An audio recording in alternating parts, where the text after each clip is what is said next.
back to the DLOH. Here, we're all about building a strong toolkit for mental wellness.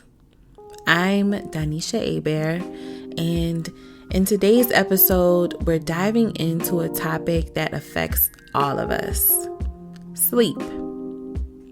We'll discuss how sleep and mental health are connected, explore some common challenges to getting a good night's rest, and offer a few tools to support you in achieving a peaceful, restorative sleep. If you're winding down for the night or just looking to learn more, let's get into it.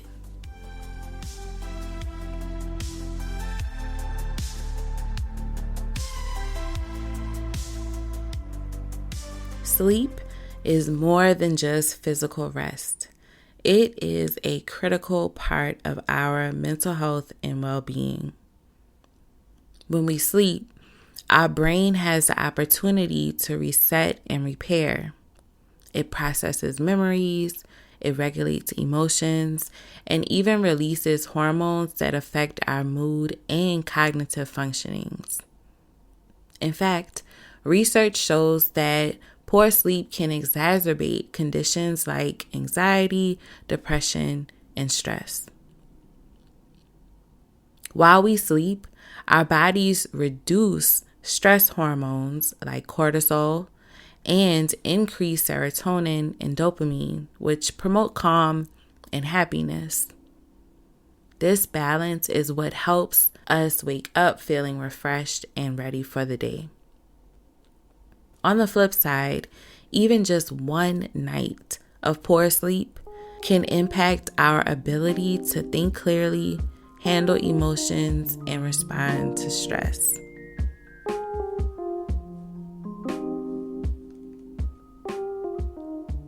Why is it that good sleep feels so elusive for many of us? There are so many factors that interfere with quality sleep, and sometimes it's a mix of things. Common culprits include stress, irregular schedules, blue light exposure from screens, caffeine, and overactive thoughts that keep us up at night. I'm going to pause. I want you to think about how many of those you see in your own life. Are you stressed? Do you have an irregular sleep schedule? Are you exposing yourself to blue light from screens before bed? How much caffeine are you drinking? Do you have overactive thoughts, particularly at night? Let's move forward. It wasn't until 2017, after Dr. Matthew Walker, who is a neuroscientist and sleep expert, wrote the book, Why Do We Sleep?, that people were able to truly understand the significance of sleep. And Dr. Walker iterates that sleep deprivation is something that can be linked to things like dementia or other serious diseases. I'm saying all of that to say this. In today's world, where productivity often takes priority, sleep can sometimes feel like a luxury rather than a necessity. Excessive screen time and social media use, FOMO or fear of missing out, and the blurring of boundaries between personal and professional life all contribute to irregular sleep schedules. Without a structured routine, many people find themselves staying up later and struggling to find quality rest.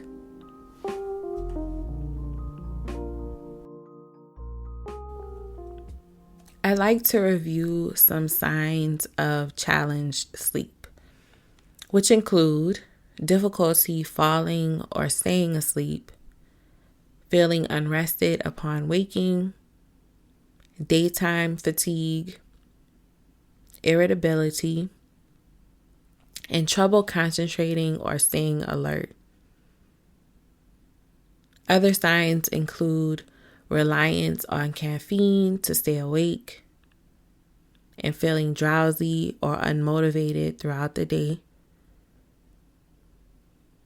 You may also notice increased stress levels or a weakened immune system, and even weight gain are potential signs of challenged sleep.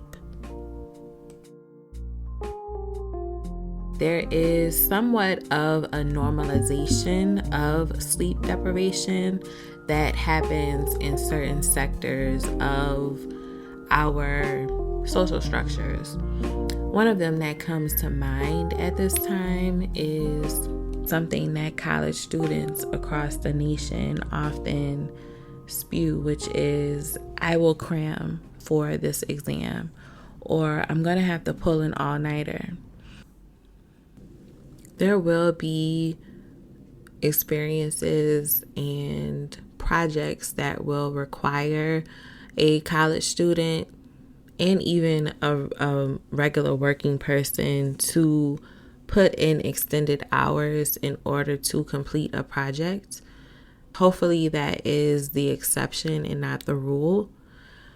Because when you're experiencing severe sleep deprivation, your body will do what it needs to do to keep you functioning. And what that looks like is if you don't give it sleep, it will take sleep. Some examples of this might be you haven't slept for several days and you're driving and you fall asleep driving. Or you didn't get quality sleep on Sunday night and Monday morning you are falling asleep at your desk unbeknownst to you until your phone rings or your coworker comes up to your cubicle. Our bodies are equipped to go to sleep for a reason. So we want to be very mindful when it comes to our sleep and noticing what we're putting our bodies through on a day-to-day basis.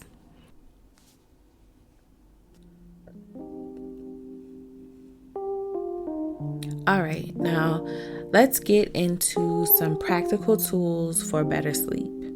These tips are simple, but with a little consistency, they can make a big difference. The first tip is to create a bedtime routine. Some people call this sleep hygiene. First, you want to try to establish a wind down routine about an hour before bed. This can include activities like gentle stretching, reading, or journaling. The goal is to give your brain and your body a clear signal that it's time to slow down. This routine doesn't have to be long or complex.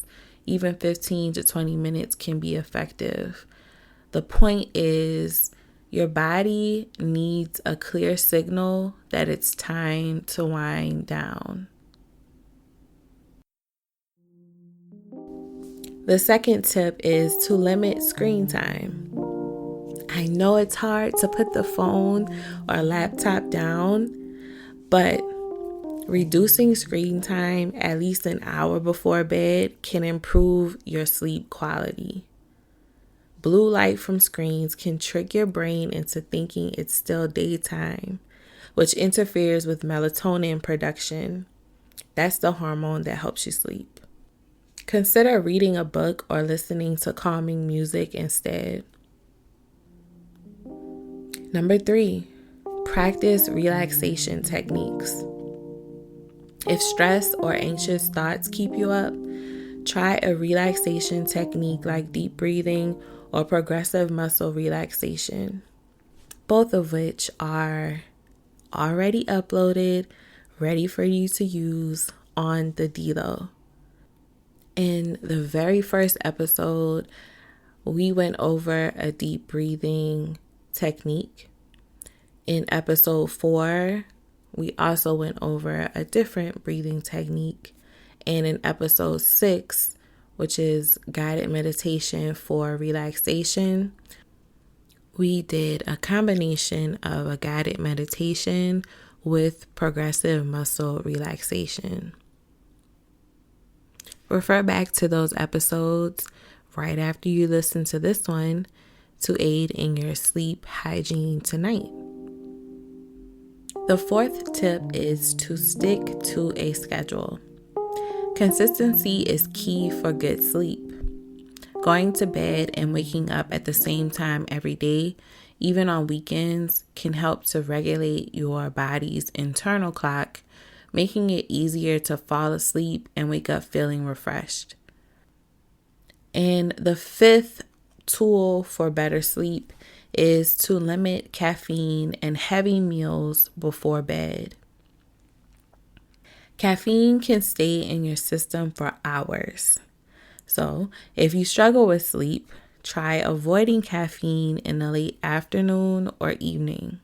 Similarly, heavy meals can disrupt sleep, so aim to eat dinner a few hours before bedtime and save snacks for earlier in the day. Are we starting to see the full picture here?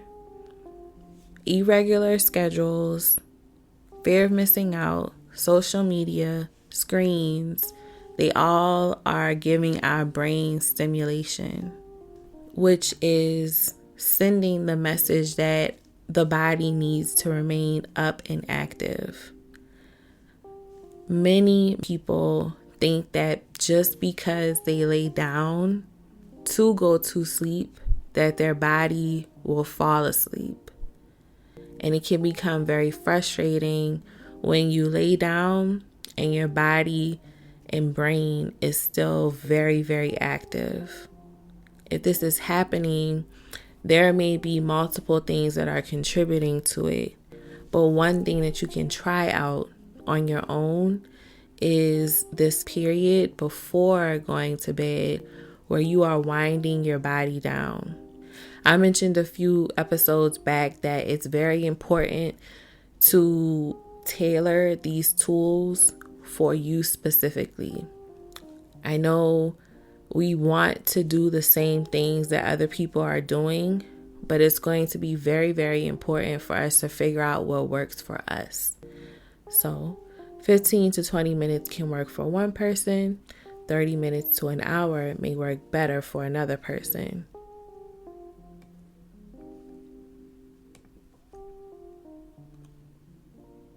Now is a really important time to emphasize the importance of professional care. If you're noticing that you're experiencing challenged sleep, it is going to be crucial that you check in with your medical team and also a licensed mental health professional. A combination of your primary care doctor or even a sleep specialist alongside a licensed mental health professional, and your active participation in your own care, like scheduling these appointments, asking questions, writing down your symptoms, things that are peculiar, things that you're noticing about your sleep, and also how your sleep is impacting your daily functioning, and following through with the treatment recommendations by these licensed professionals will not only improve your sleep, but also improve your quality of life overall.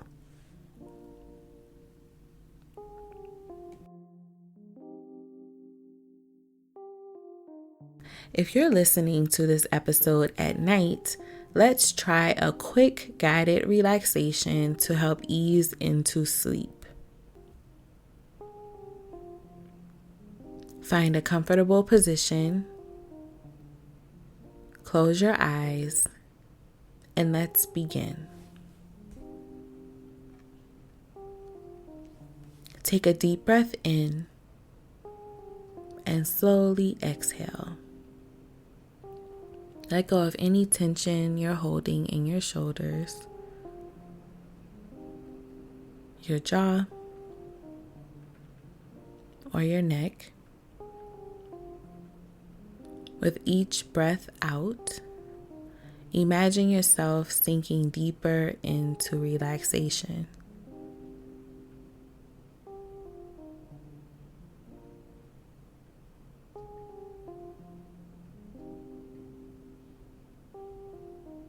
Bring your awareness to your toes.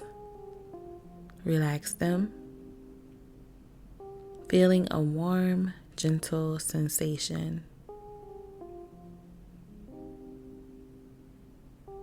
Let that sensation move up through your legs,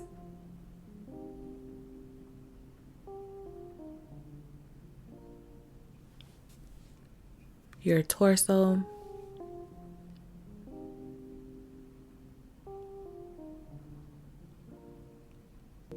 your arms,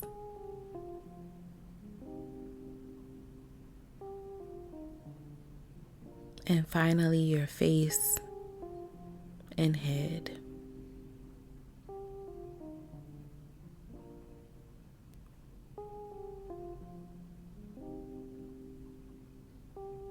Picture this relaxation as a wave gently carrying away any remaining tension.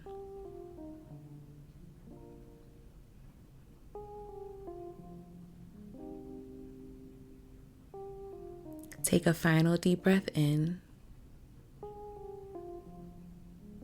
And as you breathe out, let go of the day. You are safe. You are at peace. It is time to rest.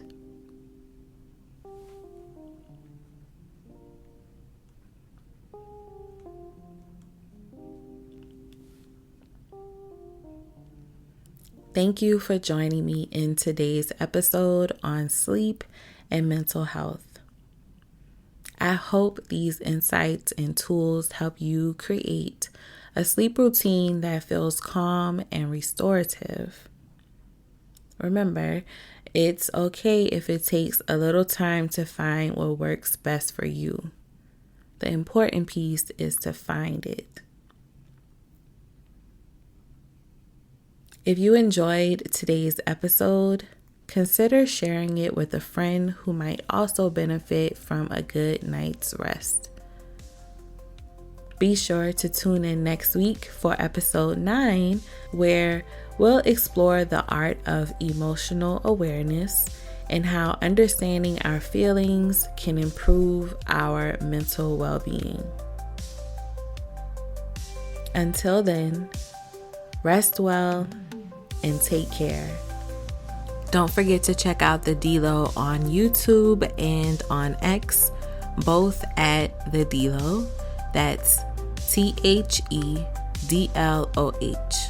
Feel free to send any inquiries you may have under any one of the YouTube videos or send us a message on X. We'd love to hear from you. Also, keep an eye out on our YouTube channel. We will be uploading exclusive content that supplements our podcast episodes. The last reminder goes out to anyone who has health insurance and needs to renew it, or anyone who doesn't have health insurance and is interested in obtaining it. It is currently open enrollment, and that will last until December 15th, 2024. If you're interested in renewing or obtaining health insurance, you will need to go to www.healthcare.gov, create a profile, and start and submit your application. That will open up access to the healthcare marketplace, where you will either pay for your insurance. You may qualify for subsidized insurance depending on your income, and you may also qualify for state insurance, which is free or very low cost to the individual. Obtaining insurance not only gives you access to mental health care, but also to standard medical care like a primary care doctor, a dental and any other specialists that you may need to meet with to take care of yourself. If you have any questions, feel free to reach out. To say hello, oh, oh, hello,